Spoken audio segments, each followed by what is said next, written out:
Well, you have to look at the incentives of both sides. I think both the Chinese and the Americans have an interest that this is being resolved. The Chinese obviously have an interest to have a good trade picture so that the slowdown in the economy is not further accelerating. Whereas the Americans and President Trump, of course, they have an interest in this being resolved because just what you say, the reportings of companies is weakening, is softening, and that, of course, is putting pressure on the stock market. And, you know, we are starting to get into the pre-election mode, and clearly sort of the incumbent wants to go into the presidential elections with a strong economy and a strong feel-good stock market. So the incentives are really there for both sides to find a solution to that. Even if it's just some sort of make-up solution, it doesn't really materially change very much. I think there is a strong need for both sides to come together. The State of the Union speech went down relatively well, it seems. The approval ratings was up in the mid-70s, so I think that's not bad for a State of the Union.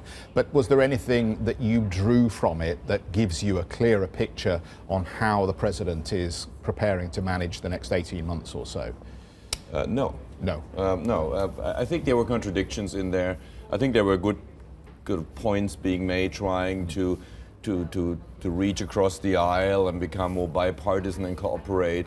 But of course it was counter-painted by sort of direct, sort of pretty partisan statements, and there were sort of statements, you know, which are true, saying that, you know, the unemployment rate is at a multi-year low, so there's a very good labor market. At the same time, it was said, you know, the illegal immigrants are stealing Americans' jobs. So there's certain inconsistencies here. So I think this was a State of Union address without major accidents, but I didn't think it gave us many pointers of what's going to happen next, other than he's going to meet Kim Jong-un. Yes. For those of us who are looking for factors that can affect the US economy coming from the various administrations and various bodies, is it all going to come from the Fed in the last 2 years of the presidency? I.e., is there anything fiscally or regulatory that the president can do, or is likely to do, given the fact that we have a split in the political establishment, with the House now being held by the Democrats? Is there anything that the administration is going to do that's going to affect the destiny of the economy in the next 2 years?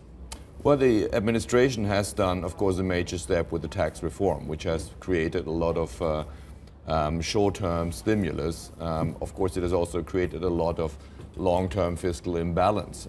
So I think that's probably going to be the main economic policy initiative. Whether you would call it achievement or not is in the eye of the beholder, but the main policy initiative of this presidency.